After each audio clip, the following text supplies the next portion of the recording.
Folks, Black Star Network is here. Hold no punches. I'm real revolutionary right now. Support this man, Black Media. He makes sure that our stories are told. Thank you for being the voice of Black America, Roland. Stay black. I love y'all. all momentum we have now. We have to keep this going. The video looks phenomenal. See, there's a difference between Black Star Network and Black-owned media and something like CNN. You can't be Black-owned media and be scared. It's time to be smart. Bring your eyeballs home. You dig?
Hey, folks, today is Tuesday, June 5th, 2024. Coming up on Roland Martin Unfiltered, streaming live on Black Star Network. I'm here in Atlanta, where Steve Harvey is handing out awards for his annual golf classic. And so we'll try to grab him a little bit later in the show. Also, folks, on today's show in Georgia, an appeals court has halted the trial against Donald Trump and all the other people who were involved in interfering with the 2020 election, pending the decision on whether DA Fani Willis should be disqualified from the case. Also on today's show, Trump-loving Florida Congressman Byron Donalds literally says life was better for black people during Jim Crow.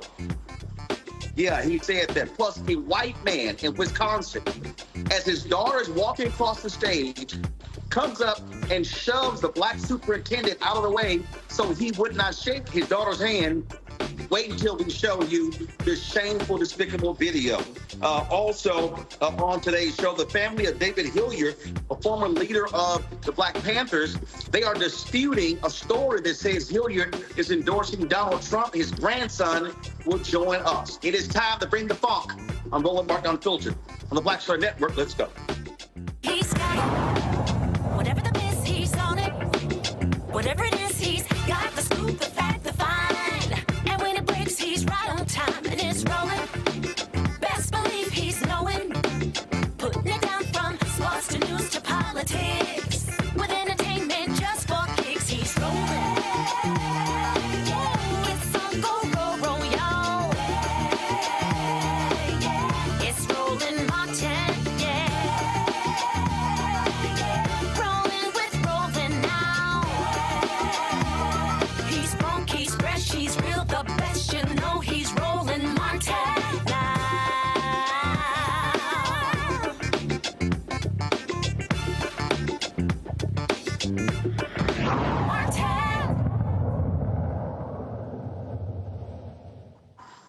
Hey, folks, Roland Martin here. I am in Atlanta at Bears Best Golf Course, where Steve Harvey is having his annual Celebrity Golf Classic. Behind me is where they're handing out the awards. And so hopefully we'll be able to grab Steve and some of the other folks who are here. But let's start with what's happening in Georgia, where an appeals court has halted the case against Donald Trump and the other individuals indicted for interfering with the 2020 election, pending a decision on whether or not Fulton County DA Fani Willis should be disqualified from prosecuting this case. The Georgia Court of Appeals made this order that stopped the proceedings, that stops Fulton County Superior Court Judge Scott McAfee from proceeding with other matters in the case. The order will undoubtedly delay the case further, which means it's not going to happen before the election. The appeals court is tentatively scheduled to hear the arguments on October 4th. The court will then have until mid-March to rule, and the losing side can then appeal to the Georgia Supreme Court. My panel, Robert Patillo, hosts People's Passion Politics, News and Talk 1380, WAOK out of Atlanta. He actually lost in the primary to Judge McAfee, so that needs to be stated. Rebecca Carruthers is Vice President of Fair Election Center out of D.C. Scott Bolden, he is a former chair of the National Bar Association and D.C. Chamber of Commerce Political Action Committees out of D.C. as well. Scott, I got to start with you. I had some people who were upset with me. They were like, Roland, I thought you were unfair. You were too tough on Fani Willis. Her decision to allow Nathan Wade, an individual she was involved with, to be on this case is why we are here. If he's not on the case, there is no delay. They can't try to get, now they could have tried other ways to get her disqualified, but this is all, I keep saying, this is all on, this was bad decision making, and now this case may not be heard even in 2025, and if Trump wins, you forget about it for 4 years. Well, it certainly doesn't look good, because the Court of Appeals would not have stayed this proceeding if they weren't seriously contemplating removing her from the case. If she gets removed from the case, then they will go to a panel of prosecutors who may or may not take the case up. And, you know, you got to own your responsibility for this case. I've raised a lot of money for Fani Willis. I'm a big supporter of hers. But she's got to own the lapse in judgment here and own that but for. You know, that but for test is stubborn, Roland. But for the decision to be engaged in this relationship and to put him on this case, but for that, we would not be here. And this case might have gotten tried before the general election. And so as a result, we'll have to see. Doesn't mean they're going to remove her from the case, but they're a pretty conservative judiciary down at the state level and the federal level in Georgia. And so it's not looking good, but, you know, hope springs eternal. Let's see what happens. But it's not going to get tried before this case. And this was a really powerful case. Wouldn't have been decided by the general election, but they may have been able to take testimony. So we'll see. And again, you're sitting here, Rebecca, and what's crazy is the decision making. Yeah. And what I kept saying is, you got to tell your whole team, everybody's clean. I don't care what anybody's doing. And so now you're in a situation to where they're seriously looking at it. So if she's disqualified, they could determine her entire office is disqualified, which now means that, oh, you're now leaving it up to the state attorney general, Republican, and they may decide not to proceed. That's how significant this screw up is. Yeah. You know, so this is something that we talked about a few months ago. I understand the need to protect and support Fani, understanding all of those who are attacking her, including the credible threats that she's had to endure for the last couple of years. However, Georgia is not New York. New York is much friendlier when it comes to prosecuting Donald Trump. Not friendlier necessarily from the aspect of law, but also friendlier from the environment of understanding there are more people who are saying, hey, Trump is not above the law in New York versus in Georgia. So yes, this was an unforced error, like we talked about on the show a few months ago. However, you know, just like you pointed out, if it wasn't this, they would have found another reason to try to disqualify Fani Willis and ultimately to get this moved out of Fulton County and perhaps into another county that might be friendlier towards Donald Trump. But here's the bottom line, and something that voters need to pay attention to. Now, Trump told us, hey, if you don't like what they're doing to him, then you need to vote for him to be reelected on November 5th. And I would tell voters, if you want Trump to be held to the law and not to be above the law, you have to make a decision on November 5th. Because what we're seeing is there's aspects of the judiciary that is not as comfortable with applying the law evenly to Donald Trump as other jurisdictions. So ultimately, if you want to see Trump be held to consequences, it's going to start on November 5th. Robert? You know, having just come out of this race a week ago, I will just have to say that this is par for the course. This was the plan the entire time, that by punting this effectively to the appeals court, they knew that this would have foreclosed any possibility of this going to trial prior to the election, or frankly, ever. There's a very decent chance, above 50% chance, I would say, that this never goes to trial at this point in time, whether Trump is elected or isn't elected in November. I can dive into that a little bit later. But on the point about Fani Willis and the lapse of judgment, quote unquote, the prosecutors have carte blanche when it comes to who they appoint as being special prosecutors. I scoured the records. I cannot find a single case in the history of Georgia of a prosecutor being disqualified based upon the appointment of a special prosecutor. As was said, that if it wasn't this, they would have found something else to try to disqualify her from this case or to try to delay this case. Remember that President Trump had strong tentacles throughout the state of Georgia. People have to start separating Atlanta from Georgia and understand that it is a blue pearl in the middle of the Red Sea, and that by kicking this to the appeals court and then giving the ability to be appealed to the state Supreme Court and then potentially a federal question to appeal at the federal court, they are effectively saying, don't plan on seeing this going to trial anytime soon, if ever. Again, I understand they would have tried to get her disqualified some other way. But what you don't do is you don't gift wrap them this on a gold platter and say, here you go, knock yourself out.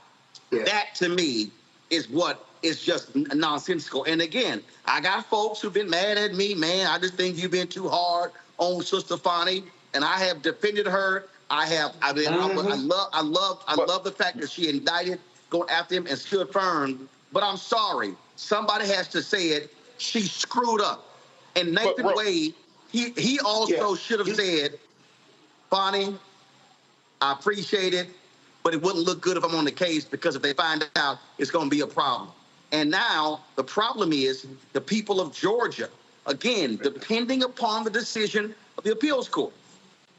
Then if they rule against her and say she and her office can't prosecute, then it may get kicked somewhere else, and these individuals may never, ever be held accountable for what they did, which means we will never be able to have the kind of justice on the record for them trying to steal the 2020 election in Georgia. And that, to me, is the bigger issue. Scott, real quick.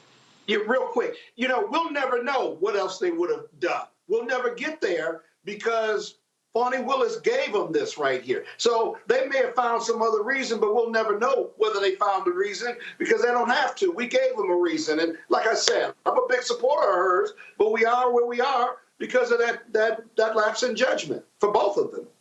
Got to be clean if you're going to go after the president because they dirty players. You know that going in. Look, Scott, they tried to disqualify me for the race because of my email address. They were going to continue to look under every nook and cranny. They literally launched a state judicial inquiry into my campaign because my email address was Judge Patillo, and I changed it to Patillo for Judge. They were going to find something to try to blow it up. If it wasn't this, it would have been the color of her shoes, the color of her teeth, or the color of her car. They would have found something. So that's why I'm saying that for Fani, there's no case law indicating that this will be grounds for removal. There's no case in Georgia history that indicates that this would have resulted in this going to the appeals court. By all precedents, she did not violate any standard or norm or law. Well, again, but the appearance have been propriety. Here's the deal. One thing we do know, there may not be a example, there may not be case law. It doesn't mean new case law can't be created. Hold tight 1 second, folks. When we come back, a story dropped the other day that shocked a bunch of people and said that that longtime Black Panther David Hilliard endorsed Donald Trump.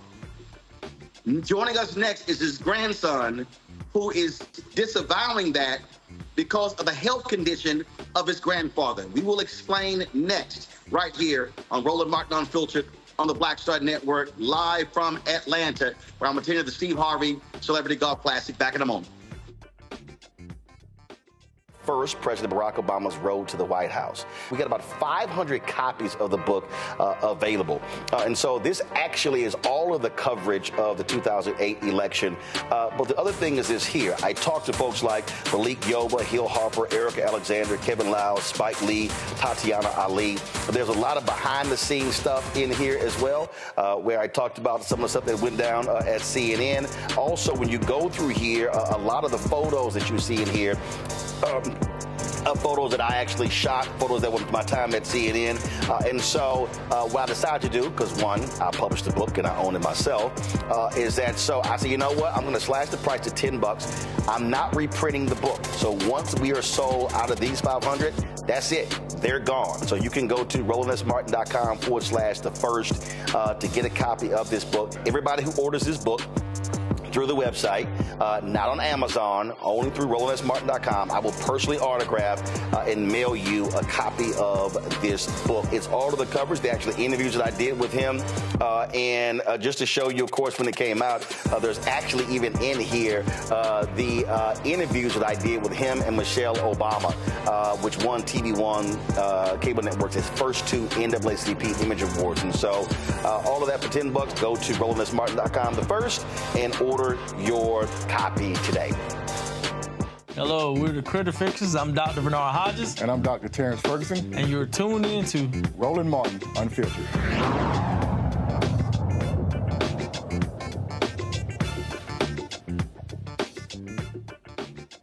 All right, folks, a lot of people were surprised when a story came out stating that David Hilliard, a longtime Black member of the Black Panther Party, was endorsing Donald Trump for president.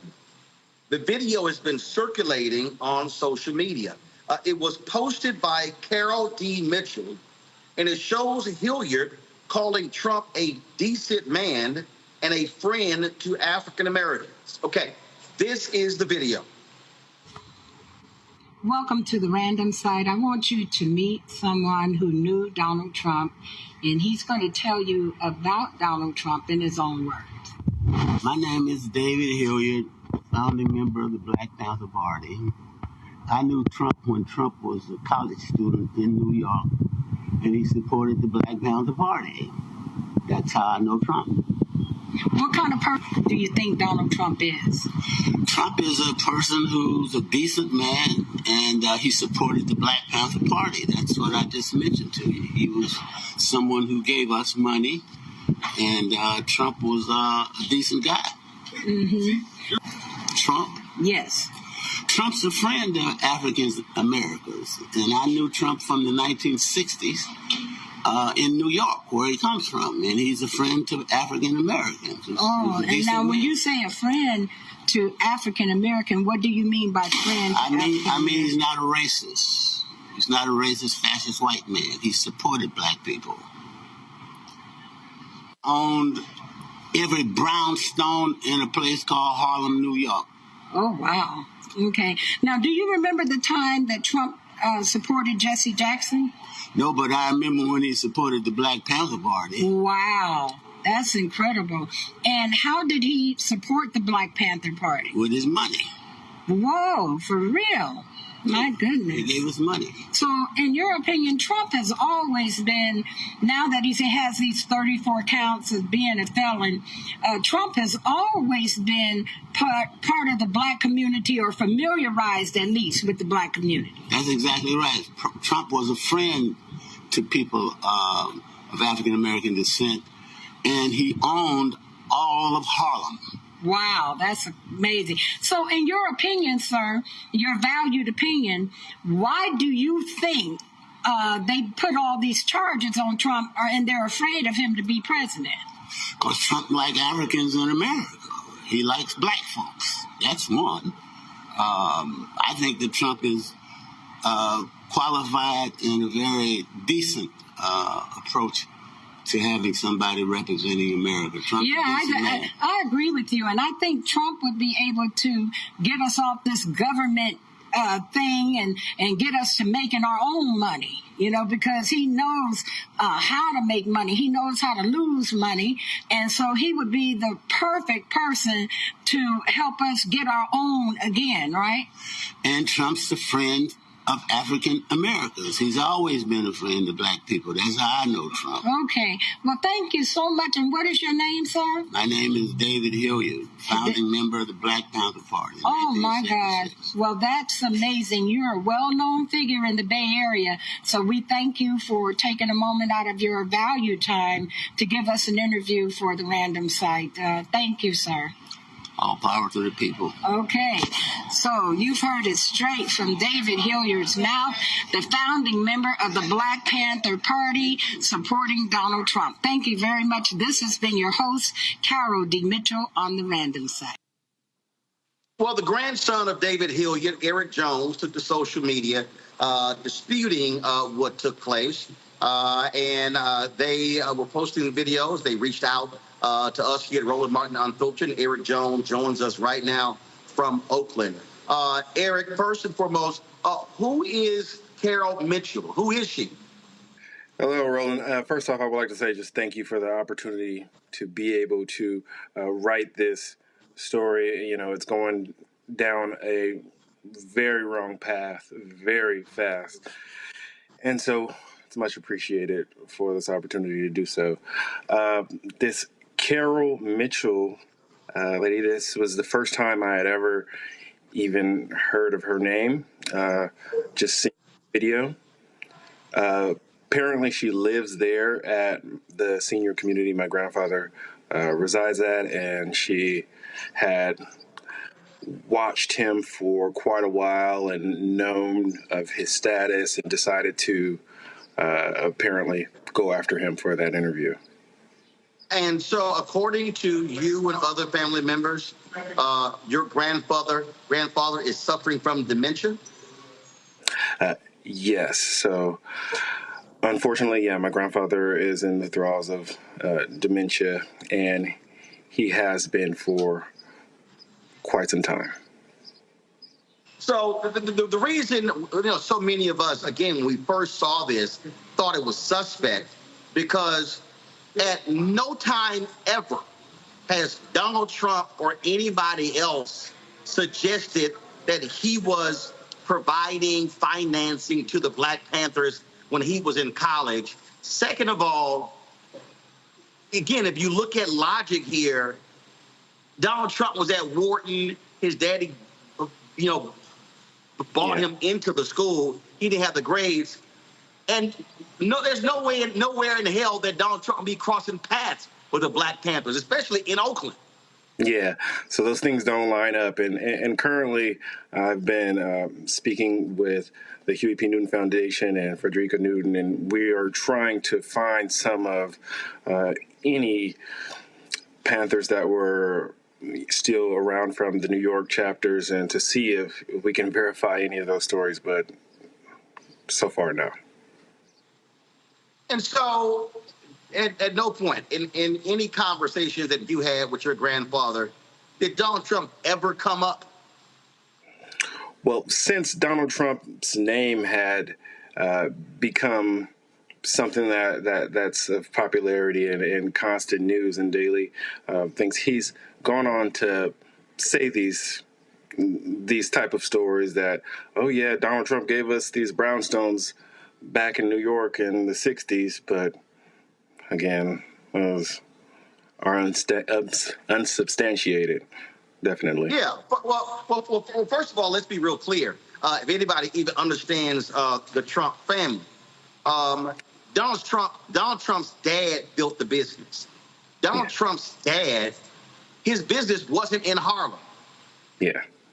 It was in one of the other boroughs. And so it was in Brooklyn. So they never did business in Harlem.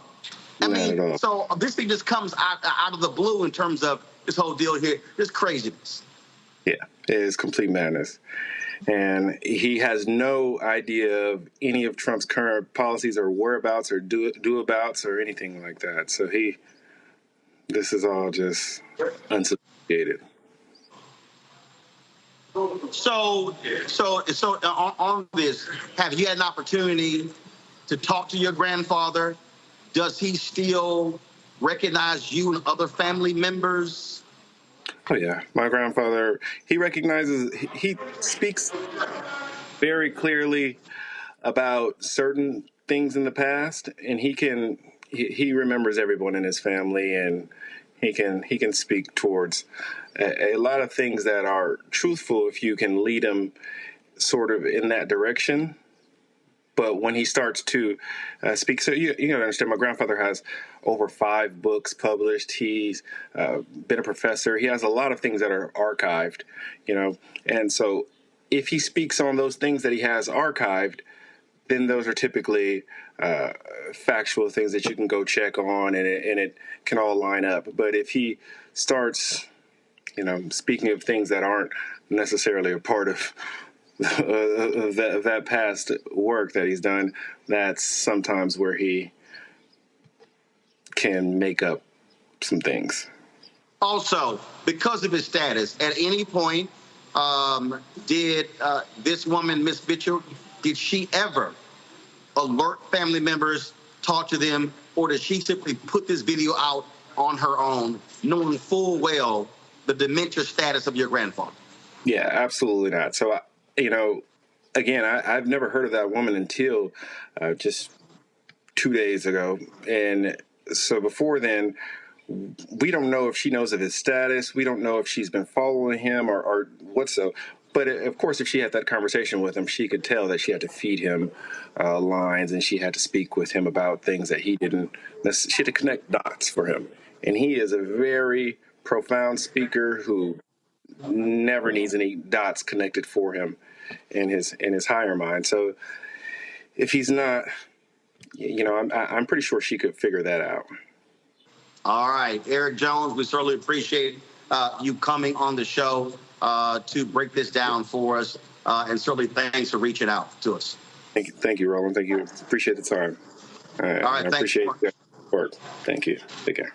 All right, folks, gotta go to break. We come back. Congressman Byron Donalds says things were better for black people during Jim Crow than they are today. Congressman Hakeem Jeffries was having none of that, and we'll show you their back and forth. Also, Jesse Waters, Fox News, makes one of the most racist comments you'll ever hear. We'll play it for you as well. Folks, you're watching Roland Martin Unfiltered right here on the Black Star Network. Supporters and work that we do. Be sure to join our Bring the Buck fan club. Your dollars make it possible for us to do what we do. So you're checking money order to P.O. Box 57196, Washington, D.C., 20037-0196. Cash App is $RM Unfiltered. PayPal R Martin Unfiltered. Venmo is RM Unfiltered. Zale, Roland at RolandSMartin.com, Roland at RolandMartinUnfiltered.com, and download the Black Stud Network app, Apple phone, Android phone, Apple TV, Android TV, Roku, Amazon Fire TV, Xbox One, Samsung Smart TV. We'll be right back.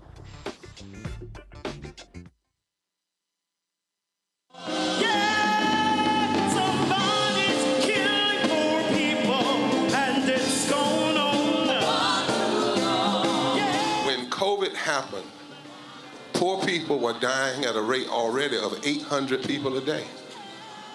Before COVID, if you went to a funeral every single day, it would take you 600 years to attend all the funerals of the people who will die from the ravages of policy violence, poverty, and low wages in America in just 1 year. It would take you 2 years and 19 days to go to all of the funerals of the people that will die today, and oftentimes silence.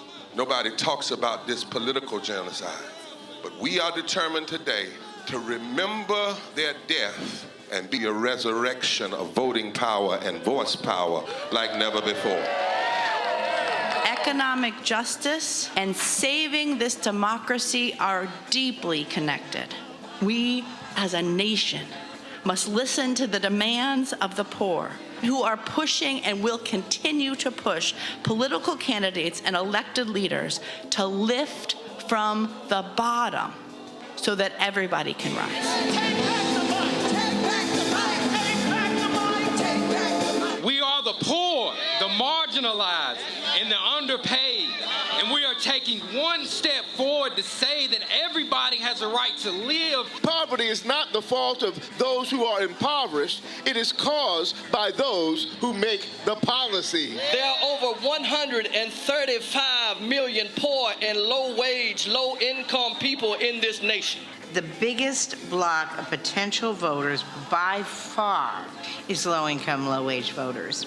I can't afford medicine. Sometimes I have to skip because of the cost. The farm worker community is tired of the violence imposed upon us by greed, exclusion, and denial of basic human rights. Those folk that represented by that casket, poor and low-wage workers who are the most moral people in this country because they go to work every day believing, even though going to work is hazardous to their health. I'm tired of working 70 to 80 hours a week and still not have money for the necessity of bills. I'm tired of getting sick and not being able to go see the doctor. Having to make a choice to pay between rent or the light bill or food or clothes. You cannot claim to care about families and a culture of life and then do everything in your power to rob people of equal access to resources and to force them to live in poverty. Leadership of both parties had waged war on poor people and low-wage workers. And this government has treated people experiencing poverty, including their military families, with disdainful, deliberate, malicious neglect. So the truth is that my son died from poverty. We refuse to accept poverty as the fourth leading cause of death. The fourth leading cause of death in this, the richest country in the world. We march today for our children and the generations to come. And we need to do it with the loudest voices possible, the biggest actions possible. We will voice our demands and register our vote.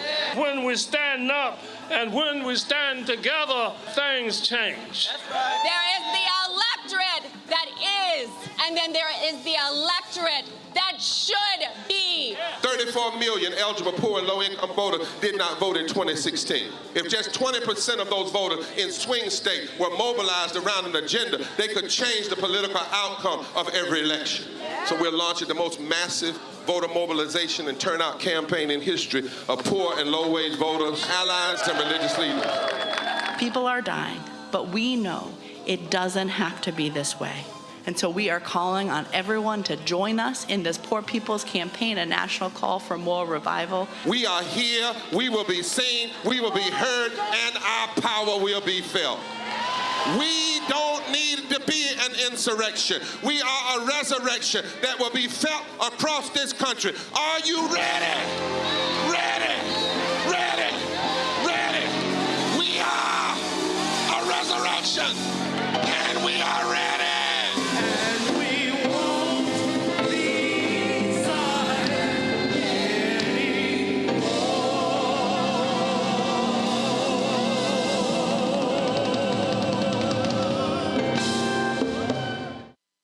What's up, everybody? It's your girl, Latasha from the A. And you're watching Roland Martin Unfiltered.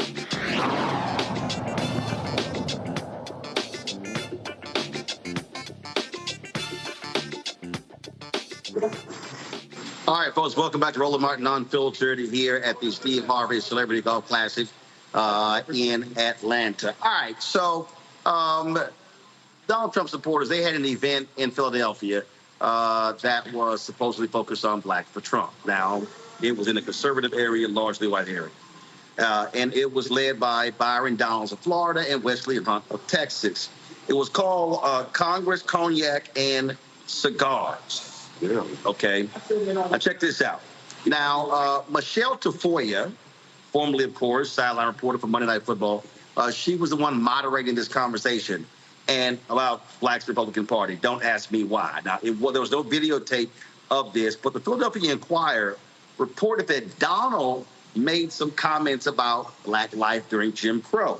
This was the quote from the Philadelphia Inquirer, quoting Byron Donalds. You see, during Jim Crow, the Black family was together. During Jim Crow, more Black people were not just conservative. Black people have always been conservative-minded, but more Black people voted conservatively. And then HEW, Lyndon Johnson, you go down that road, and now we are where we are. Well, that did not sit quite well with New York Congressman Hakeem Jeffries. He took to the floor of Congress to blast Donalds. Mr. Speaker, it has come to my attention that a so-called leader has made the factually inaccurate statement that Black folks were better off during Jim Crow. That's an outlandish, outrageous, and out-of-pocket observation. We were not better off when a young boy named Emmett Till could be brutally murdered without consequence because of Jim Crow. We were not better off when Black women could be sexually assaulted without consequence because of Jim Crow. We were not better off when people could be systematically lynched without consequence because of Jim Crow. We were not better off when children could be denied a high-quality education without consequence because of Jim Crow. We were not better off when people could be denied the right to vote without consequence because of Jim Crow. How dare you make such an ignorant observation? You better check yourself before you wreck yourself. Well, Donalds heard what Jeffries had to say, and this was his response. America, Joe Biden's campaign is lying to you once again, and they're gaslighting. Now they're trying to say that I said Black people were doing better under Jim Crow. I never said that. They are lying. But why would you be surprised? Because they always lie. This is the same Joe Biden that said, if you don't vote for him, then you ain't Black. The man is a liar. Sorry, just call it what it is. What I said is that you had more Black families under Jim Crow, and it was the Democrat policies under HEW, under the welfare state, that did help to destroy the Black family. That's what I said. And I also said you're seeing a reinvigoration of Black families today in America, and that is a good thing. So don't listen to the lies from the Biden administration. I know what I said, and I'll say it straight to camera. They got to run to the Philadelphia Inquirer to move their lies. Joe Biden does not care about Black people. He never has. He cares about power, first, second, and third. They can go somewhere with all that. See ya.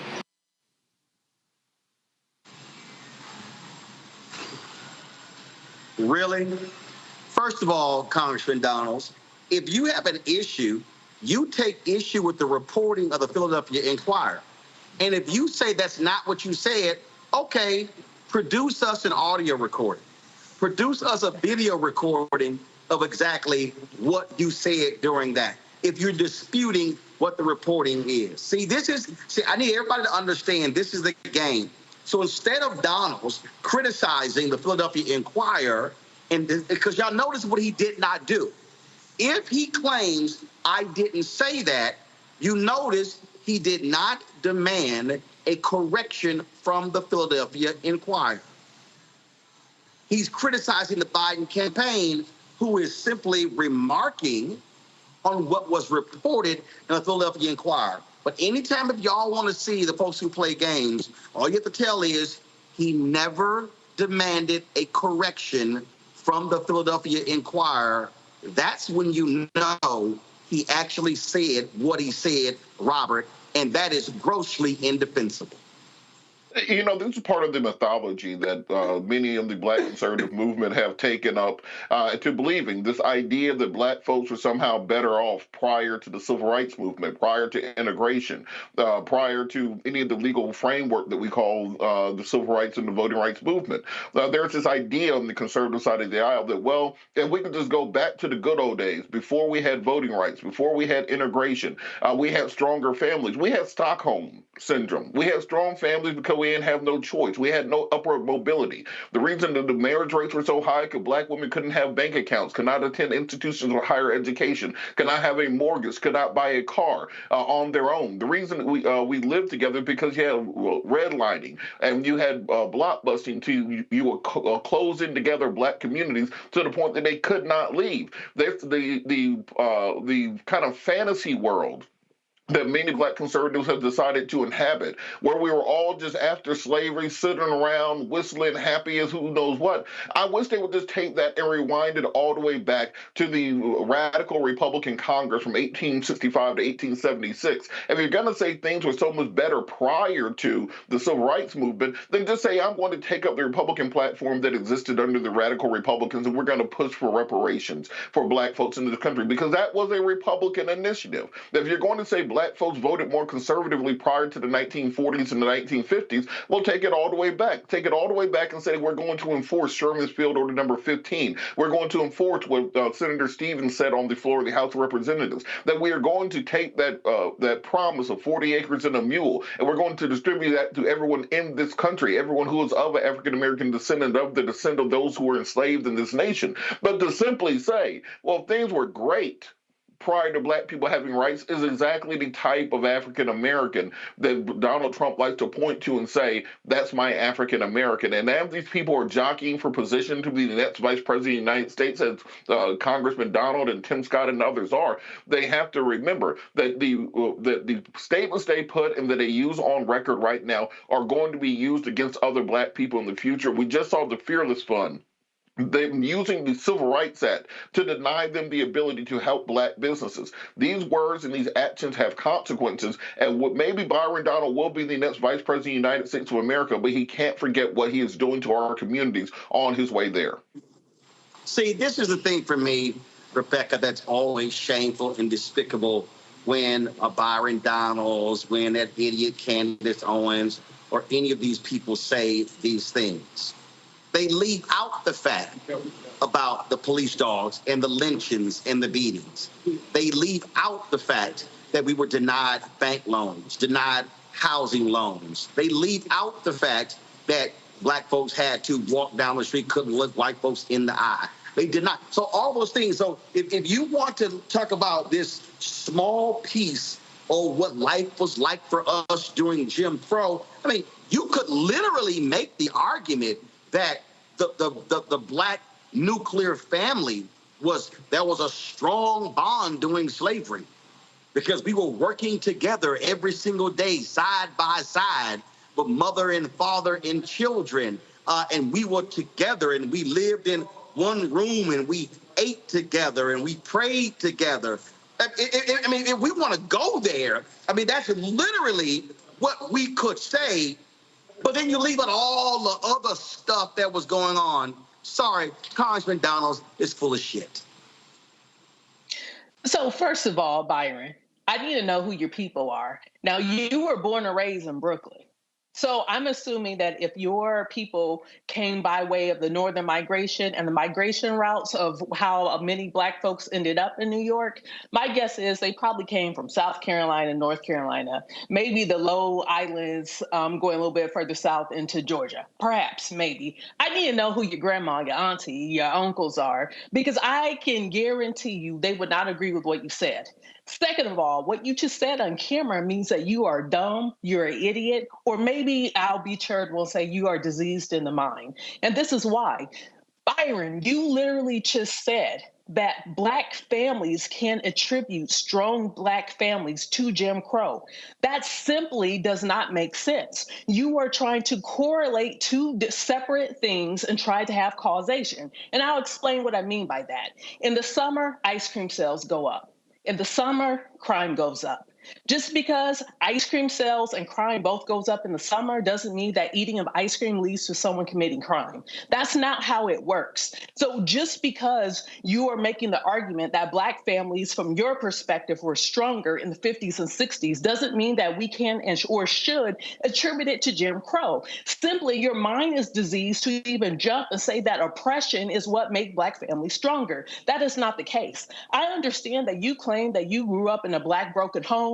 You went to FAMU, then you transferred to Florida State, you married into a white conservative family, and now all of a sudden white ICE is better. But let's be clear, just because you said those things, which the Philadelphia Inquirer rightly attributed to you, you then go on camera saying, oh, I'm going to say it to their face, I'm going to say it to the camera. What you actually said on camera sounds even more stupid and idiotic than what the Philadelphia Inquirer said that you said. So if anything, you should thank them that they didn't expose your idiocy around this issue. And quite frankly, you are lost. All right, so here's the deal. Before I go to Scott, so Byron Donalds says he's blasting the Biden campaign, saying they didn't do it. Well, guess what? It was reported. There is video.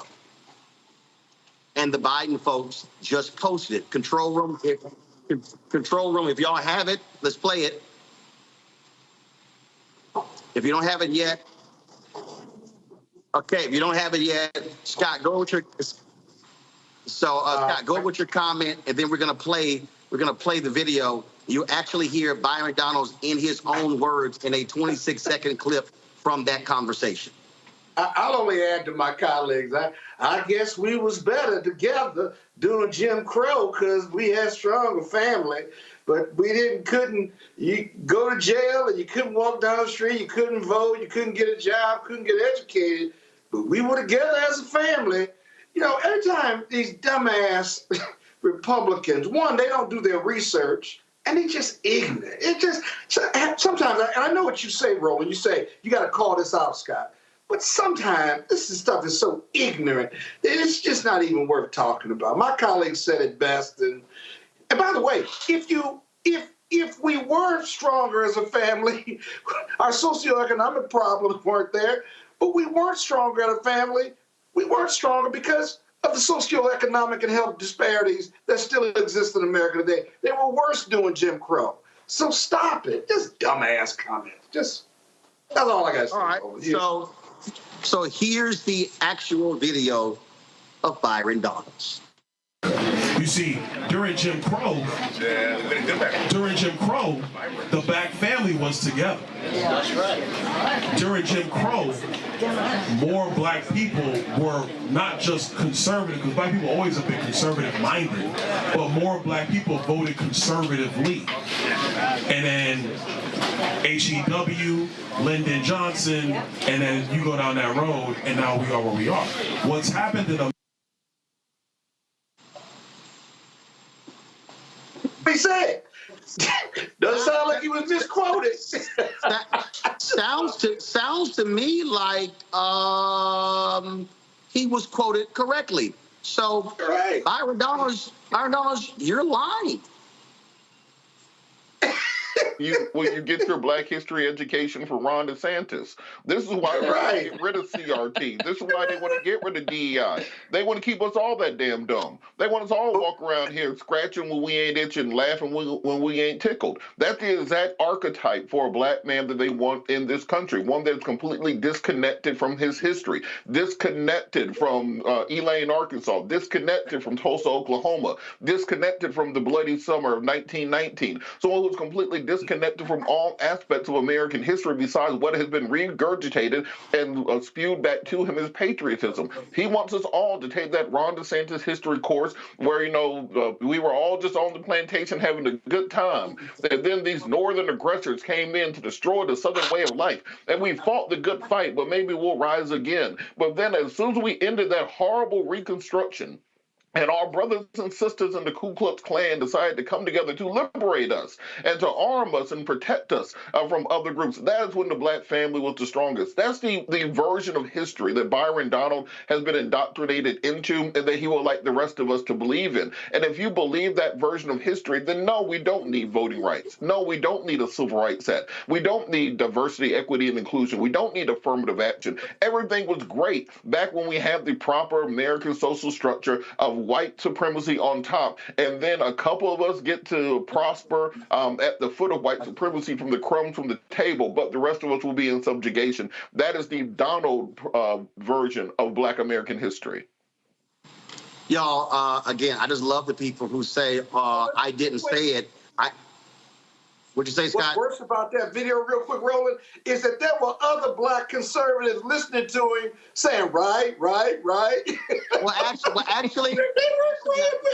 Actually, not really, because we don't really know who was in the room. First of all, here's what we do know. According to Philadelphia Inquirer, I thought it was a conservative event.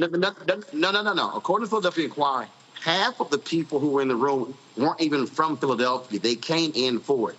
It's no different than when Donalds hosted an event in South Carolina, and it was supposedly a Black Republican event, South Carolina, and there were like 5 in the room. So again, you hear this one thing, but it's another. All right, when we come back, I got to play for you this absolutely racist comment about black juries Jesse Waters said on Fox News. Also, 50 Cent was on Capitol Hill talking to members of Congress about African Americans being shut out of the spirits industry. Plus, this unbelievable video.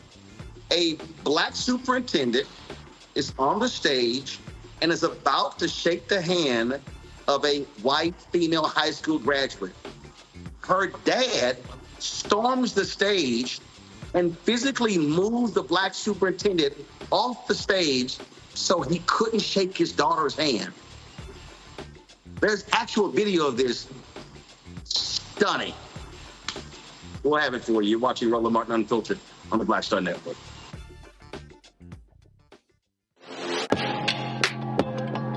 A lot of y'all have been asking me about the pocket squares that we have available on our website. You see me rocking the Shibori pocket square right here.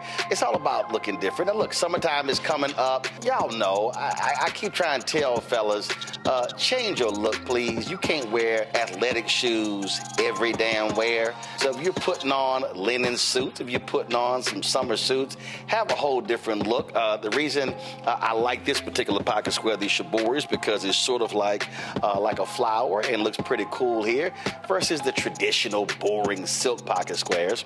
But also I like being a little different as well. So this is why we have these custom-made feather pocket squares on the website as well. My sister actually designed these after a few years ago. I was in this battle with Steve Harvey at Essence, and I saw this at a St. Jude fundraiser. I saw this feather pocket square, and I said, well, I got some ideas. So I hit her, and she sent me about 30 different ones.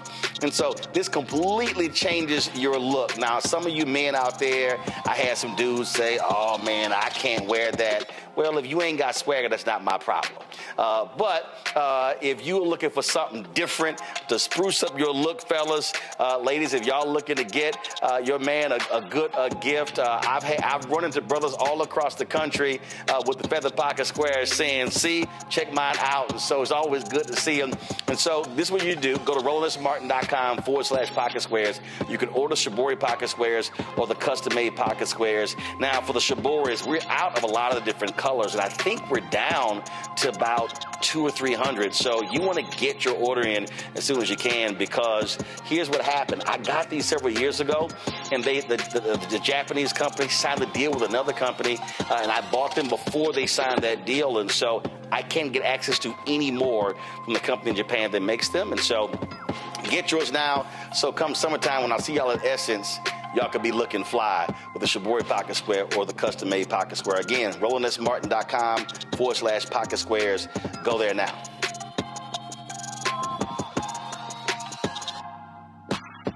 Me, Sherry Shepard, and you know what you're watching, Roland Martin Unfiltered.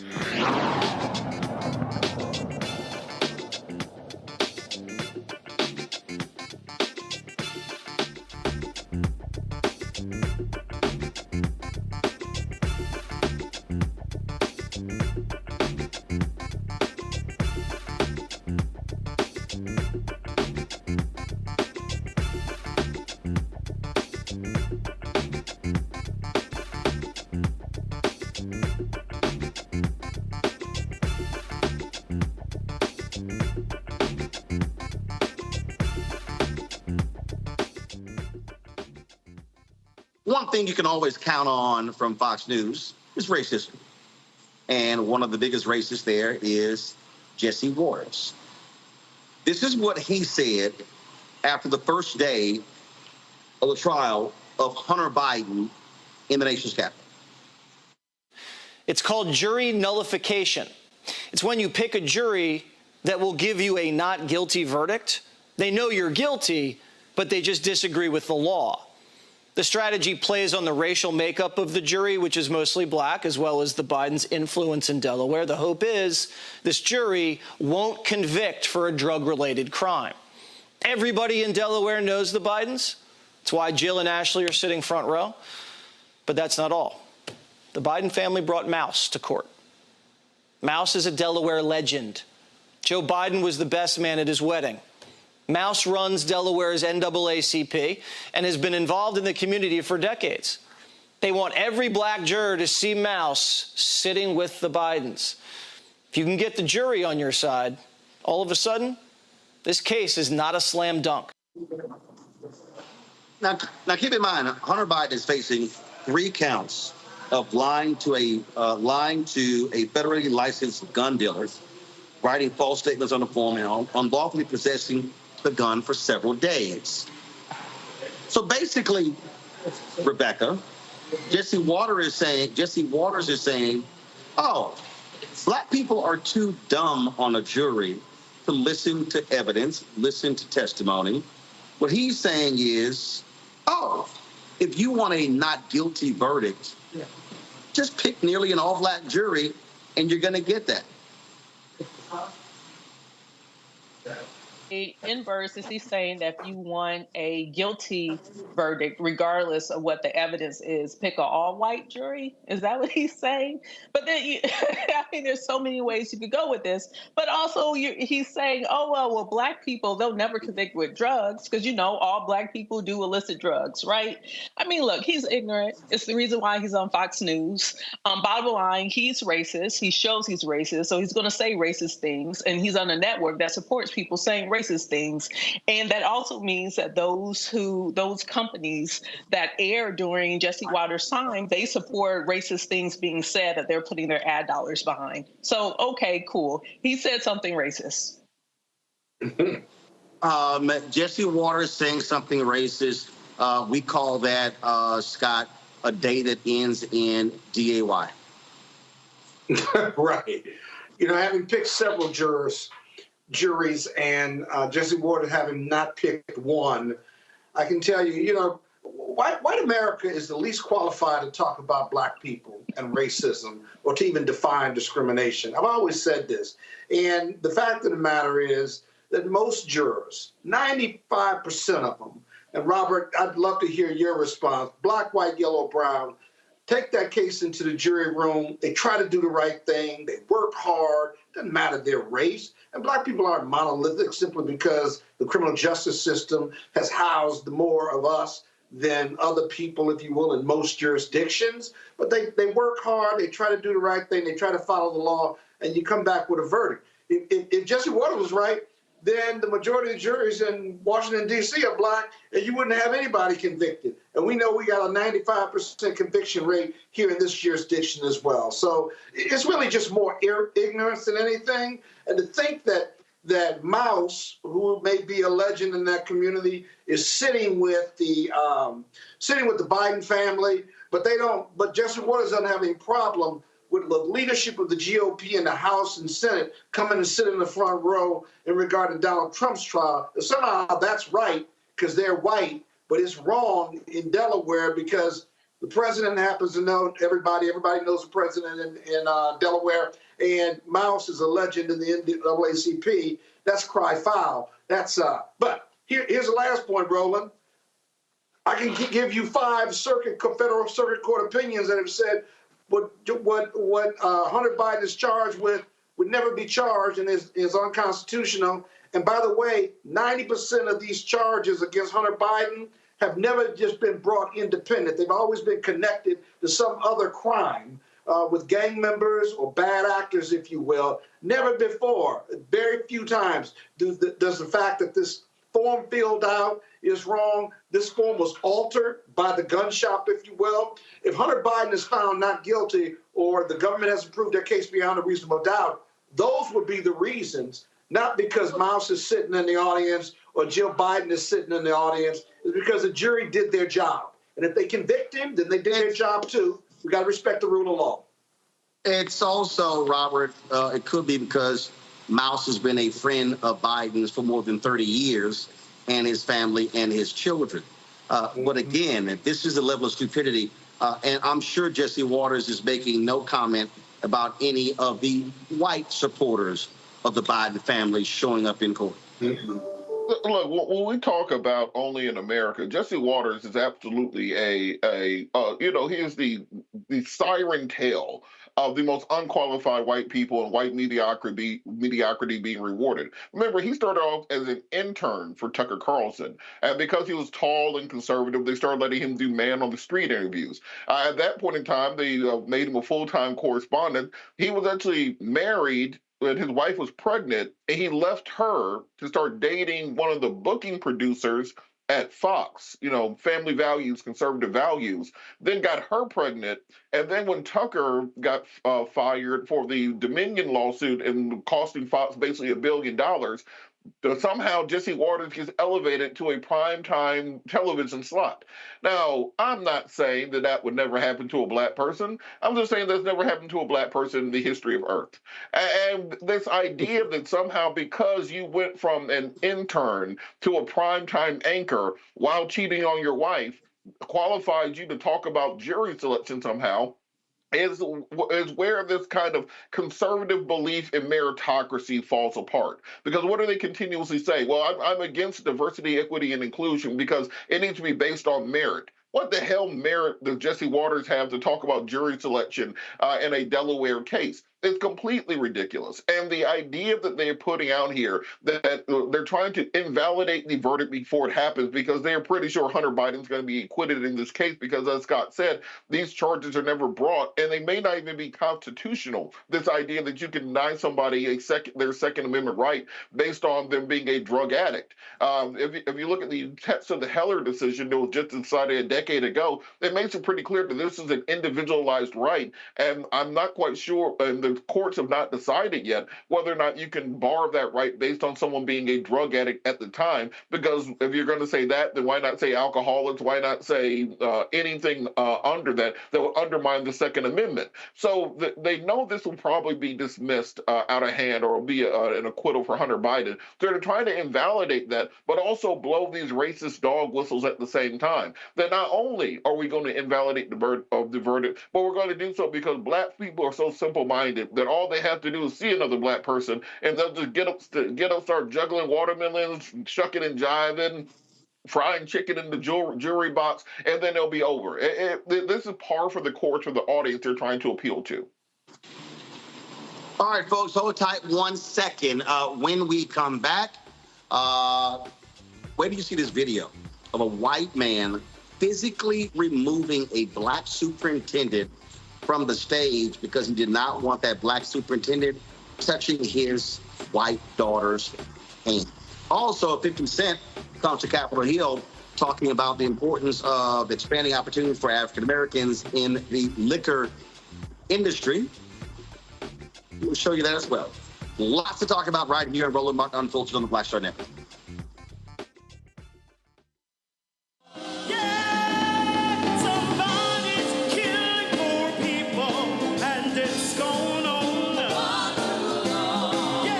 COVID happened, poor people were dying at a rate already of 800 people a day.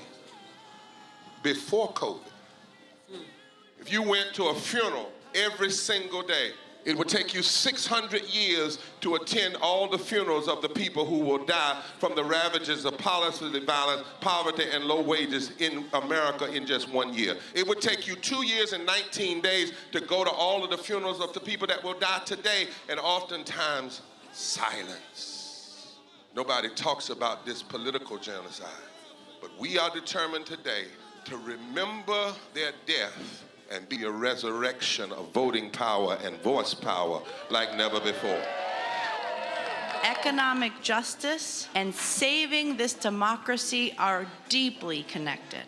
We, as a nation, must listen to the demands of the poor, who are pushing and will continue to push political candidates and elected leaders to lift from the bottom so that everybody can rise.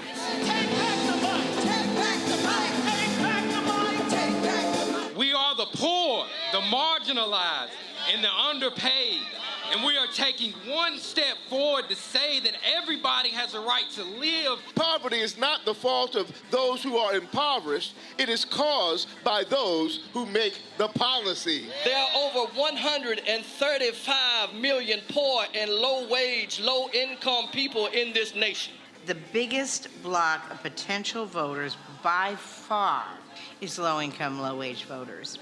I can't afford medicine. Sometimes I have to skip because of the cost. The farm worker community is tired of the violence imposed upon us by greed, exclusion, and denial of basic human rights. Those folk that represented by that casket, poor and low-wage workers who are the most moral people in this country because they go to work every day believing, even though going to work is hazardous to their health. I'm tired of working 70 to 80 hours a week and still not have money for the necessity of bills. I'm tired of getting sick and not being able to go see the doctor. Having to make a choice to pay between rent or the light bill or food or clothes. You cannot claim to care about families and a culture of life and then do everything in your power to rob people of equal access to resources and to force them to live in poverty. Leadership of both parties had waged war on poor people and low-wage workers. And this government has treated people experiencing poverty, including their military families, with disdainful, deliberate, malicious neglect. So the truth is that my son died from poverty. We refuse to accept poverty as the fourth leading cause of death. The fourth leading cause of death in this, the richest country in the world. We march today for our children and the generations to come. And we need to do it with the loudest voices possible, the biggest actions possible. We will voice our demands and register our vote. When we stand up and when we stand together, things change. There is the electorate that is, and then there is the electorate that should be. 34 million eligible poor and low-income voters did not vote in 2016. If just 20% of those voters in swing states were mobilized around an agenda, they could change the political outcome of every election.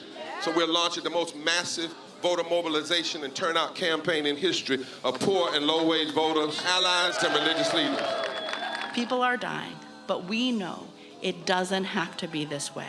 And so we are calling on everyone to join us in this Poor People's Campaign, a national call for more revival. We are here, we will be seen, we will be heard, and our power will be felt.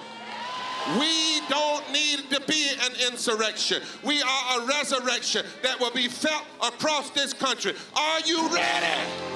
Ready? Ready? Ready? We are a resurrection, and we are ready.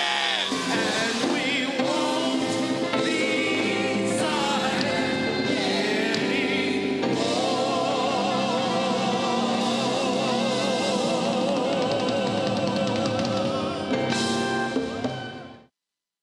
Hey, it's John Murray, the executive producer of the new Sherry Shepherd Talk Show. You're watching Roland Martin Unfiltered.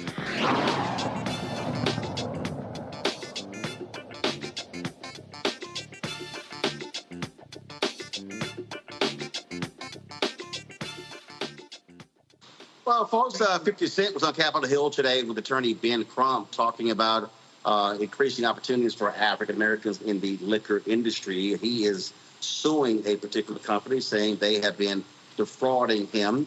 He met with Democrats and Republicans. There are a lot of photo ops out there with Speaker Mike Johnson, Lauren Boebert, and others. That sounds great and wonderful, but here's the real issue. Show me how Republicans are willing to do that. Are they going to stand up and fight discriminatory behavior happening in this industry? What about what's happening in black-owned media? Folks at USA Today posted this video on social media, 50 Cent addressing the microphones.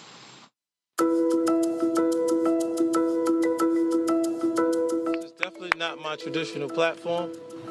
I should have studied this like a verse and just bust a rap.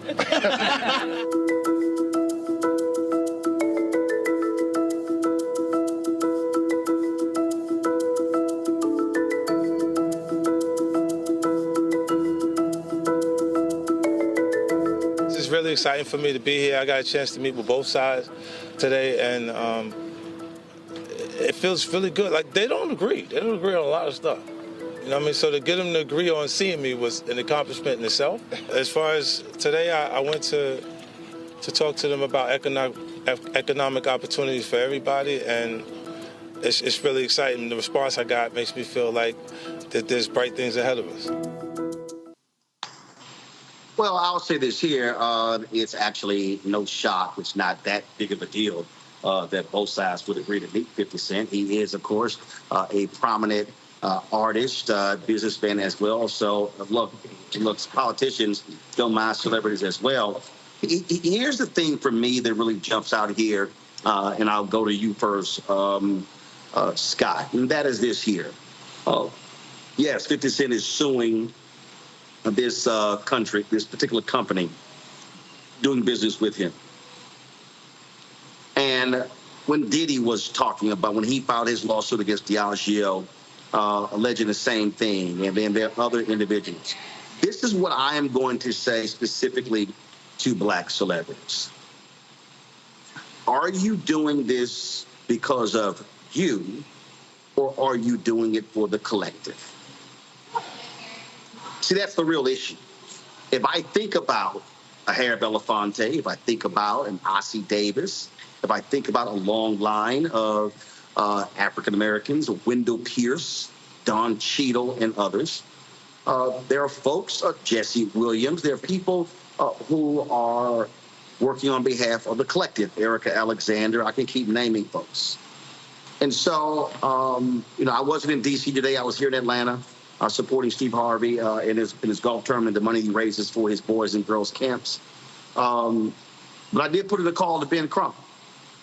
And I'm going to send a text to 50 Cent as well. And my question to them is going to be, okay, I got it. You met on Capitol Hill. So you want to see expanded opportunities for African Americans in this particular space. While I was here, former music executive Kadar Massenberg had his wines here.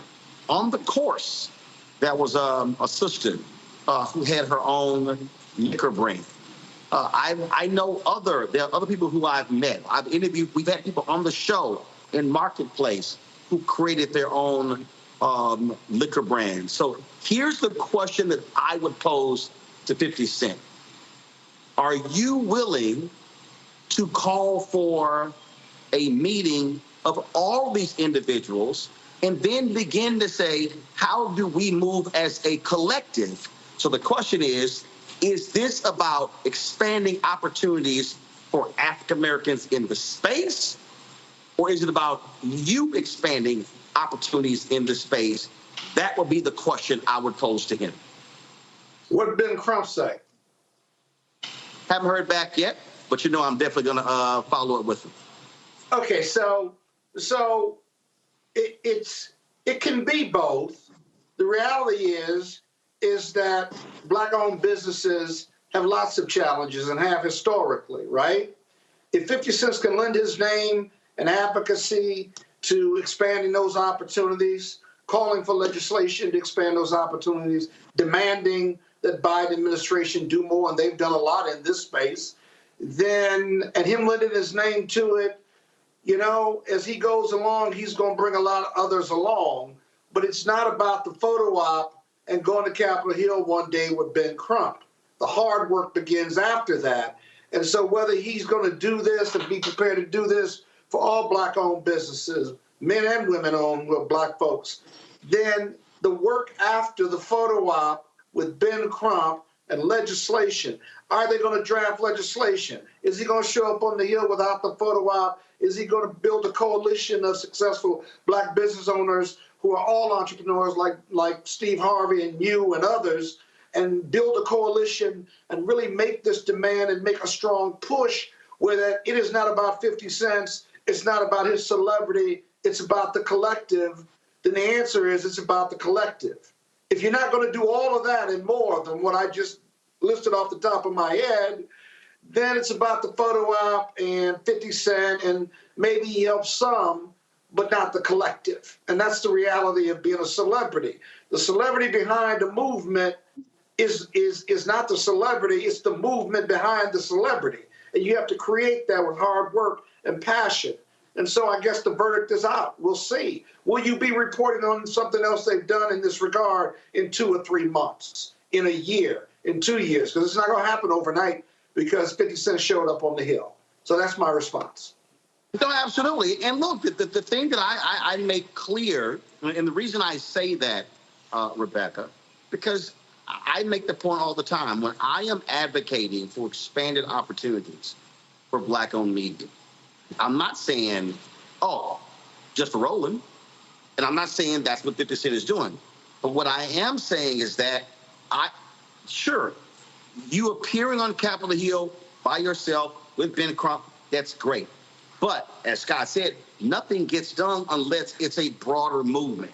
And what I want to see is, I want to see this generation of Black celebrities not operate in silos. I want them to say, hey, let me pull people to the table.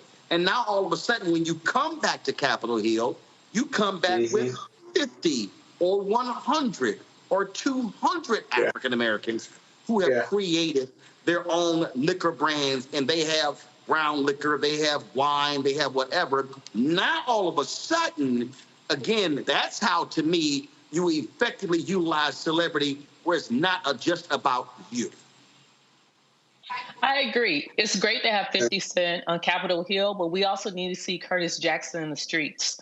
Because I want him to talk more than just about his particular liquor brand, but also talk about liquor distribution in this country. How can more Black folks be a part of distribution where there's more avenues to create and generate Black wealth? The other thing that I want to see Mr. Curtis Jackson do, considering he has a new production studio in Shreveport, Louisiana, I believe is for both film and television production. I want to see him actually get involved in Louisiana and let them know, hey, I'm potentially bringing billions of dollars in revenue to your state. So all this crazy stuff you're doing down in Baton Rouge in the legislature, that's not going to work if you want me to bring my billions in this state. Otherwise, I could cross the border into Arkansas. I could go across the border over into Texas, and I could do business there. So I want to see 50 Cent, yes, and his star power and celebrity, but I need to see the businessman Curtis Jackson flexing his power to, for the Black community. Because even though you have some celebrities who say, hey, I'm OJ, I'm not Black, at the end of the day, you are still Black. You will be treated that way. And it never is good when you are the only one in the room. And you're right. He needs to bring up 50, 100 other people. Maybe he could do a collaboration with Uncle Nearest, which is now, I think, trending towards like $1 billion projection. So there's other things that he can be doing, but it's best not to go it alone. If you don't understand that through recent history, you can look at African proverbs that talk about it's better to go in a group and not be caught in the bush by yourself. And look, there are a series of photos on his Twitter feed. Patrol, y'all should be pulling it up. He has a photo of Congressman Steve Scalise, Republican Majority Leader, Louisiana. He goes, boom. That's all it says. He was a walk and talk with Congressman Troy Carter. He also then you have this here. Fox New Orleans posted a photo. Speaker of the House Mike Johnson, a North Louisiana native, met with Curtis 50 Cent Jackson in D.C. and thanked him for investing in Shreveport and the community. 50 Cent's G-Unit Studios opened in Shreveport earlier this year. And again, here's the whole deal. 50 Cent may not care about all the other issues that are happening in Louisiana. That's fine. Okay, I totally understand Rebecca's point.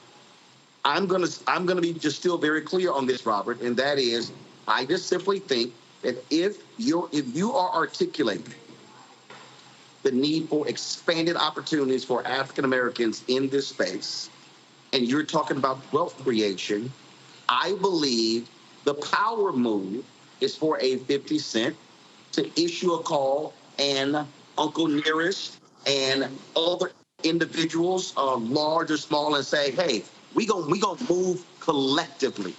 We're gonna move as a group. We're gonna do what Dr. King said on April 3rd, 1968 at Mason Temple in Memphis, Tennessee, in that mountaintop speech, when he said that black people individually are poor, yet collectively represent one of the largest economies in the world. He said we have to move as a collective to get things done. And that's what I certainly hope he does. And again, when the show's over, I'm going to text him this very thing. And I'm going to text it to Ben Crump. Because to me, that's how you actually show your power when you come back to Capitol Hill with 50, 75, 100, 200 African Americans who have liquor brands and say, we're standing as one. That to me is how you exercise your power, Robert. Look, I'm going to defend 50 a little bit here because we can't expect 50 Cent to be Harry Belafonte all of a sudden. Look, he's somebody who made a career making songs about degrading black women, about shooting black men, selling drugs. But hold on. Robert, hold up, Robert, remember. Here's my whole deal. He came to Capitol Hill to advocate for expanding opportunities for African Americans in the business. What I'm saying is it can't just be about your lawsuit. It has to be about all of y'all trying to figure out what y'all seeing here. That's one of the features on an iPhone when you say certain things and you move your hands. But also that's them also saying Roland is lighting that ass up. See, so again, the thing we gotta understand here: if you as an individual are advocating for African American expanded opportunities, all I'm saying is bring some other folks with you. That's just Roland, the point. The African American he's advocating for is Curtis Jackson, not the rest of y'all. And that's the point that I'm trying to make. But look, that's the point that I'm trying to make. Let's stop pretending 50 Cent is Harry Belafonte here. He has an entire drug dealer multiverse on television right now with spin-off shows all about black folks selling drugs to other black folks and killing other black folks. He spent 20 years making music about black folks doing drugs, defaming and abusing women, and killing other black folks. You think he's at Capitol Hill all of a sudden to be the Rosa Parks of liquor? No, he wants the exclusive license to keep black folks drunk. And so this idea that suddenly he's going to be moving in this new direction, and look, Malcolm X talked about this 60 years ago, that we're the only community that looks to horn players, that looks to dancers, that look to ball players in order to be the leadership of our community. He has every right as a businessman to go up there and try to get new contracts, but he's barking up the wrong tree. If he thinks that Mike Johnson and Steve Scalise give a damn about opportunities for black folks or give a damn about doing anything for diversity, equity, inclusion, run the entire campaign about not giving opportunities to black folks. So meet with them all you feel like. But in reality, it ain't going to happen. That's not who he is, and we got to stop expecting people to suddenly change their stripes to become Mahatma Gandhi overnight. He's going to continue his business of making money off of the destruction of black communities, and I don't think that's going to change all of a sudden with one visit to Capitol Hill. Again, and where I stand is very clear.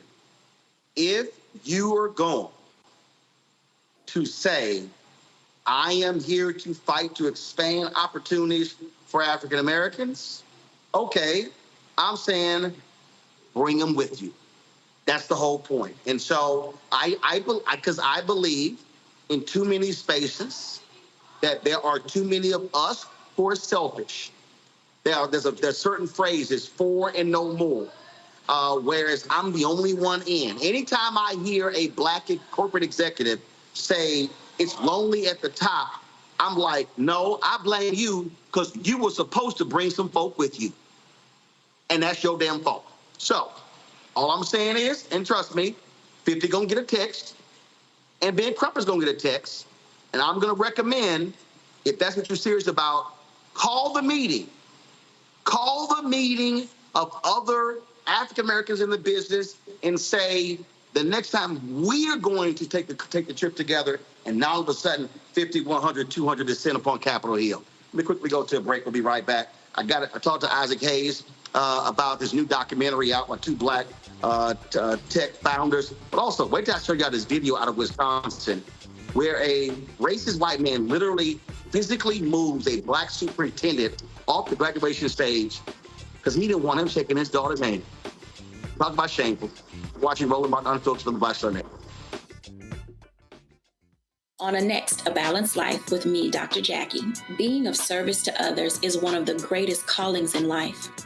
But being there for someone else in their time of crisis is a whole new level, and you have to bring courage, commitment, and strength. On our next show, we meet two real-life angels who were thrust in the midst of caregiving and without warning. And he was looking strange and couldn't cut his meat. And it was very odd. And I said, well, what's wrong? And he says, I think I've had a stroke. And so, of course, it scared me. And we literally got in the car and he walked into the hospital on a Thursday. And by Saturday of that same week, he lost all control of his left side. The blessings, the challenges, and the way they maintain their balance, all next on A Balanced Life on Black Star Network. When you talk about blackness and what happens in black culture, we're about covering these things that matter to us, speaking to our issues and concerns. This is a genuine people-powered movement. There's a lot of stuff that we're not getting. You get it, and you spread the word. We wish to plead our own cause. Too long have others spoken for us. We cannot tell our own story if we can't pay for it. This is about covering us. Invest in black-owned media. Your dollars matter. We don't have to keep asking them to cover our stuff. So please support us in what we do, folks. We want to hit 2,000 people, $50 this month, raise $100,000. We're behind $100,000, so we want to hit that. Y'all money makes this possible. Checks and money orders go to P.O. Box 57196, Washington, D.C. 20037-0196. The Cash App is $RM Unfiltered. PayPal is R Martin Unfiltered. Venmo is RM Unfiltered. Zelle is Roland@RolandSMartin.com. Now streaming on the Black Star Network. It was my junior year at Georgetown, and Spike calls me and he says, Malcolm, what are you doing next year? So, graduating, you know. He said, take a year off, work on Malcolm X. I said, okay. But first of all, for the folks who don't know, Spike is my cousin. Spike is my cousin. Just for the person watching, like, how the hell is Spike just gonna tell you that it's true? It's true.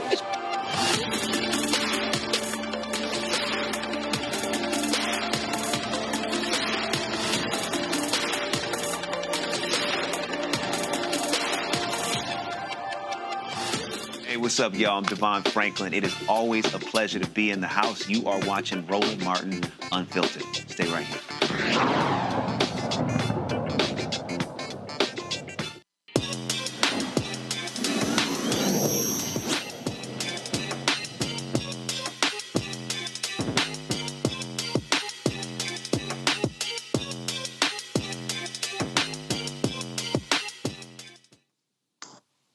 Hey, folks, there's a new documentary out on HBO Max about MoviePass. It is a tech company that was founded by two African Americans. It talks about how the company imploded and those two brothers were removed from the company. Isaac Hayes III is the founder of Fanbase, joins us in This Week with Tech Talk.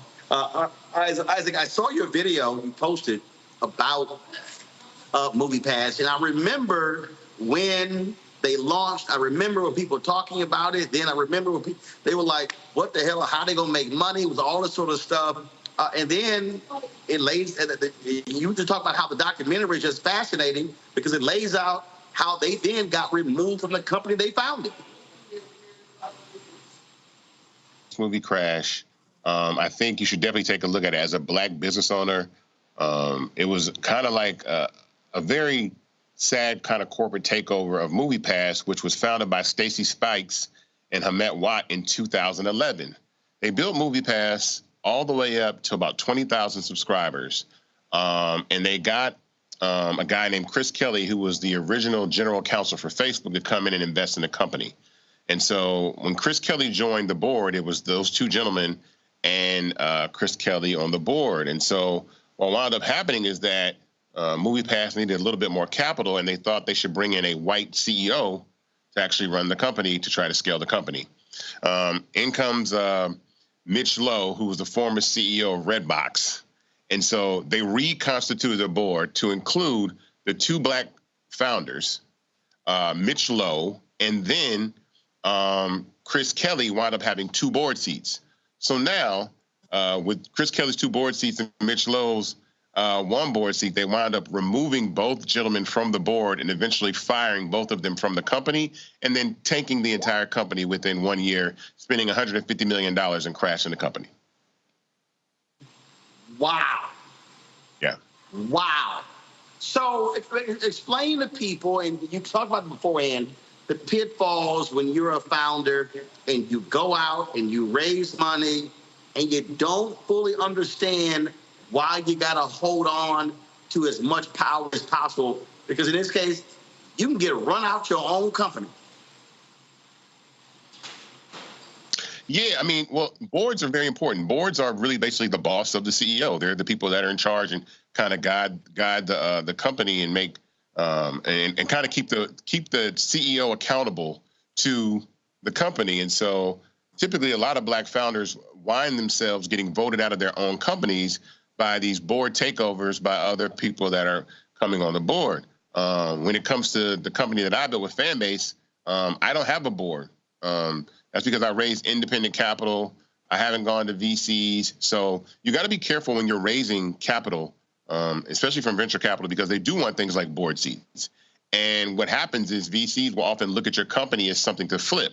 So you might have $1 billion idea, and all they might want to do is give 4 times the return on the investment that they made. So they give you $1 million and they get $4 million. They'll be ready to sell your company way before you can take it to something to be a unicorn. So you got to be careful in the way that you constitute and construct your board. And MoviePass really bothered me because once Stacy and Hamet were gone, you have Mitch Lowe and Ted Farnsworth, who eventually wind up putting in a bunch of capital, and both of the guys are about to go on trial for securities fraud with the SEC, but they put founder and CEO of MoviePass. They totally whitewashed these 2 black guys out of the company. If you watch the documentary, there is a happy ending to the documentary. I won't give it away, but that part really bothered me, that these 2 guys built a company from the ground up from 2011 all the way to 2017, 18, and these guys come in and crash the company and take it over. Absolutely crazy. Questions from our panel. Rebecca, you first. Hey, Isaac, it's Rebecca. It's good to see you again tonight. So for would-be founders, especially in more of the tech space, what are like the top 3 things that Black founders should do to protect their company? I think initially you should create multiple classes of stock, right? I think you should create 2 classes of stock, common stock and voting stock. And then I think as founders, you should try your best to maintain control of all the voting stock. So that way it gives yourself power, right? You want to try to put as much equity as you can yourself in your company so that it limits the amount of equity that people can take, which is ownership and power. And especially dealing with venture capital, it's tricky. So that's why, secondly, I think I recommend people trying equity crowdfunding, like what we've done with Fanbase, as an alternative way to raise capital. Because even with you see what's going on with Fearless Fund and the fact that they lost their appeal in the 11th Circuit Court, it's just like we have to find ways to bypass these racist practices, right? And then I think, thirdly, you just have to be mindful of sometimes, especially as a Black founder, there might be an air of racism that might want to prevent you from scaling your company to being somebody that is a Zuckerberg or is a Evan Spiegel or Jack Dorsey or somebody that builds a monster platform. So you really got to keep your head on the swivel about who's really, has your best interest in mind when you're constituting and constructing your company.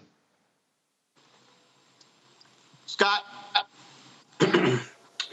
Yeah, having advised a lot of entrepreneurs and folks like who have startups, whether it's in the IT space or otherwise, one of the things I would supplement your advice and counsel is that getting good counsel, getting a good accountant, getting a good kind of corporate strategist is really, really important. Money's tight and maybe you can't afford it, but you can't afford not to have it, because the way the company was set up, at least me extrapolating from your remarks and kind of, I looked this up before, there was a lot of money that was burned through, but the way these stocks were set up and the agreements with these folks that didn't look like them, it was teed up for them to be moved out of the company. And it happens in real estate. It happens in startups all the time. The founders had to know that they, in exchange for the money, they were subjecting themselves to some risk that they could be moved out of the company through these board seats. You agree or disagree with that? No, that's true. I think Stacey and Hamet, trusted. They were too trusting, and thinking. No, yeah, you can't trust nobody. Yeah, you can't trust nobody. Who you trust? They were a little too trusting in that situation. And the way that I constructed fan base, honestly, I built it. I knew that but I remember this. Remember, Steve Jobs got voted out of Apple, exactly at a company. So you always want to try to protect yourself as the founder as best you can. And so that's why those two classes of stock, I think, are extremely important in the way that you construct your company. But yeah, you got to keep your head on a swivel and be careful who you trust. And you can't give up majority ownership of your stock or even put it at risk in exchange for that money piece. You cannot do that, because this is exactly what will happen by being too trusting, but also if you give up or put at risk your majority ownership. It's your idea, it's your passion, you're the entrepreneur. And, there's a saying with entrepreneurs, you go as long as you can until you can't manage how you've grown this thing, right? Then you got to either sell or you got to get out of it, if you will, up to your management experience. And so often entrepreneurs don't, one, realize that, but two, you should never give up or put at risk your majority stock interest, because it's your idea, it's your baby. 100%. Robert? Given the way that movie has ended and kind of the collapse of the company, is there ever something to be said for taking the money early, avoiding some of the risks down the line, and being able to cash out and simply invest that into another venture, particularly given when now you have people who are associated with the new company facing federal charges, et cetera?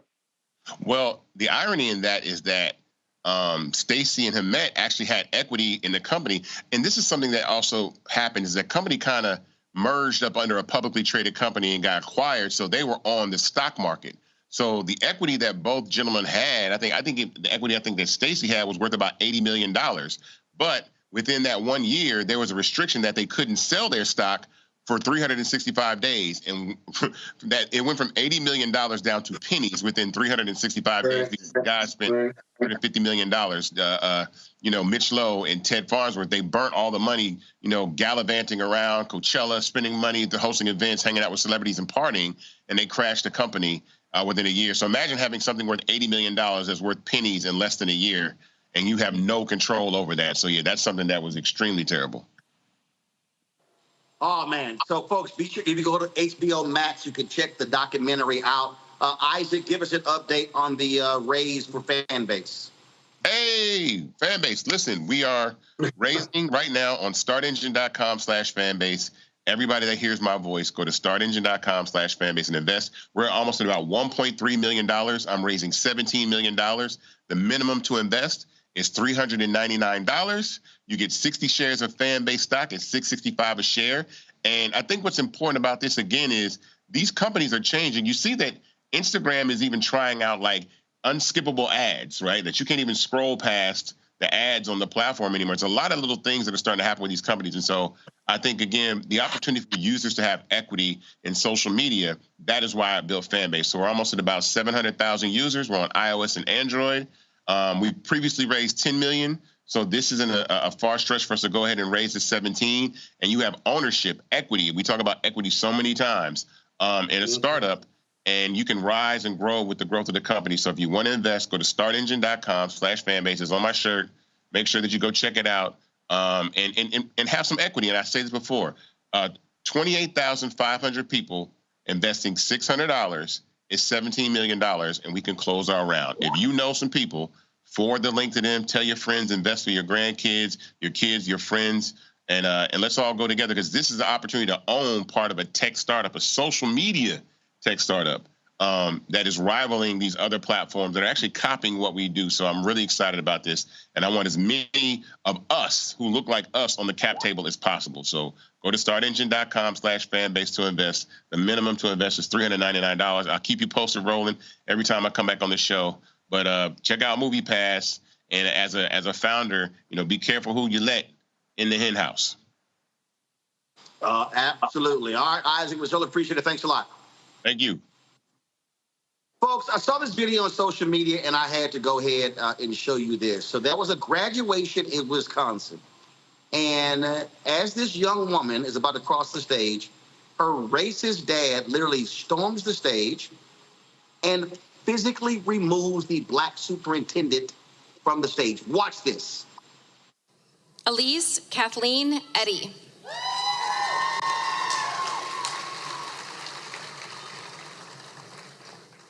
Oh. Excuse me. Where's Brendan? Where's Brendan? Get away from me, bro. No. Hey, you need to get. Hey. You gotta go. Out right now. I don't care. Get off the stage right now.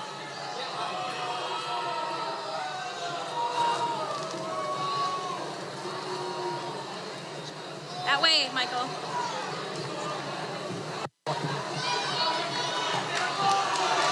No.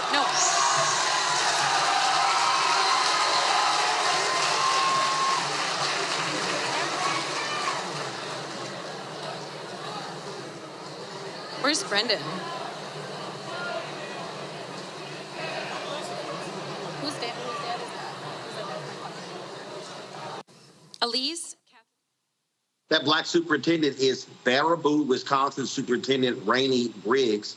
Again, he was on stage, including with school board president Kevin Vodak and principal Steve Consondine. The man only confronted Superintendent Briggs.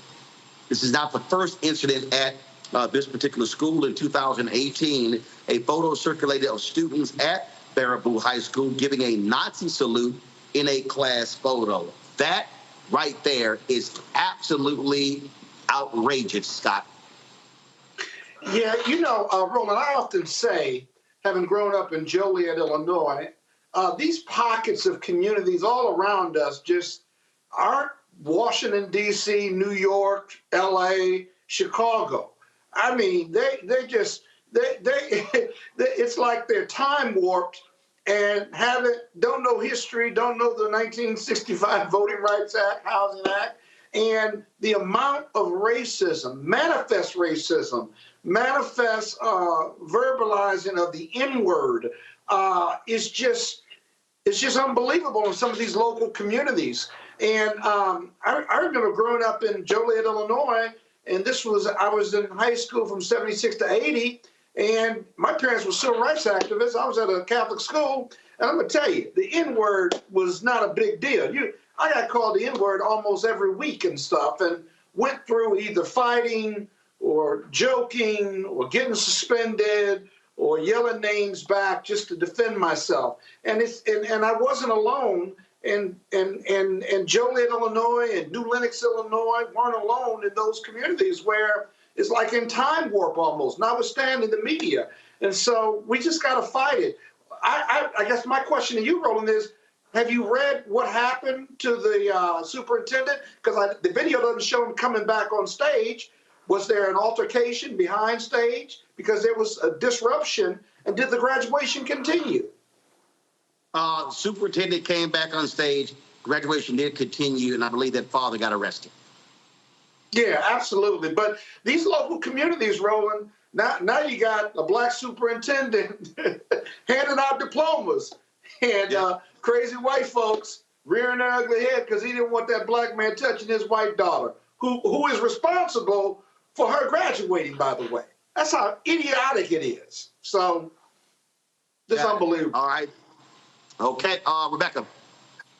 Well, here's an added wrinkle to that story. As I saw in the town of Baraboo, the school board president is now, they're trying to recall the school board president. And the reason why, they're saying he's mismanaging money. And one of the examples of him mismanaging money is the superintendent's pay.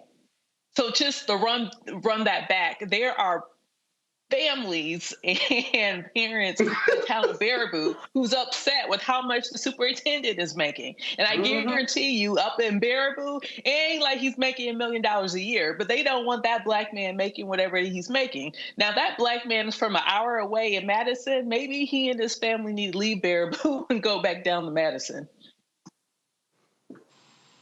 Robert? If you're a black man and find yourself in Baraboo, Wisconsin, you've probably already made a mistake.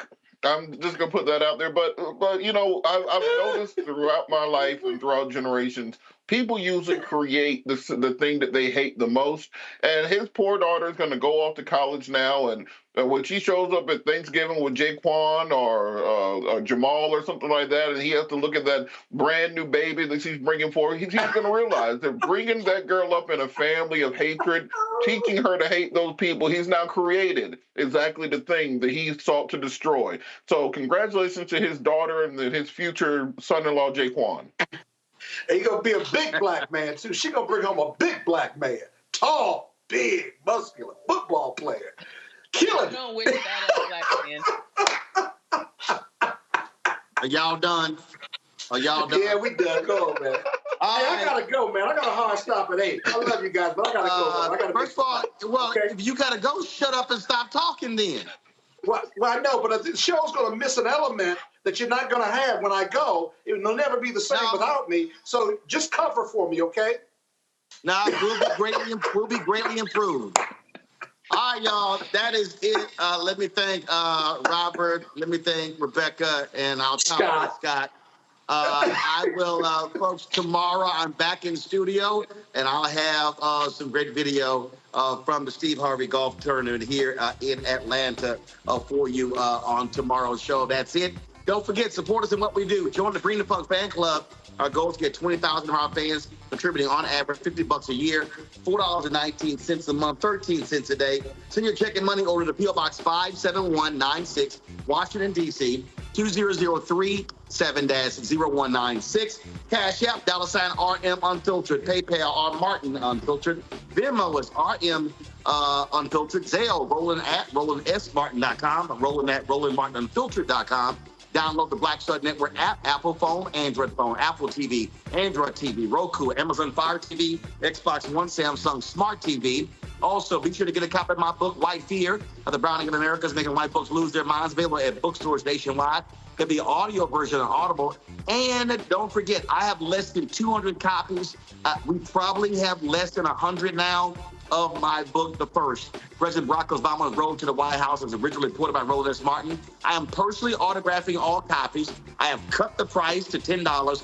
That's it. Once these books are gone, that's it. I have looked at my house in Dallas, my brother's house, my sister's house, my house in the DMV. These are the only copies left, and once I get rid of them, they are gone. I'm not reprinting this book again. So if you want your personally autographed copy, go to RolandSMartin.com/the first, RolandSMartin.com/the first, and you can get that particular book. Folks, that's it. I'll see you tomorrow right here on Roland Martin Unfiltered on the Black Star Network. Holla! Black Star Network is here. Oh, no punch! I'm real revolutionary right now. Thank you for being the voice of Black America. All momentum we have now, we have to keep this going. The video looks phenomenal. See, this difference between Black Star Network and black-owned media and something like CNN. You can't be black-owned media and be scared. It's time to be smart. Bring your eyeballs home. You dig?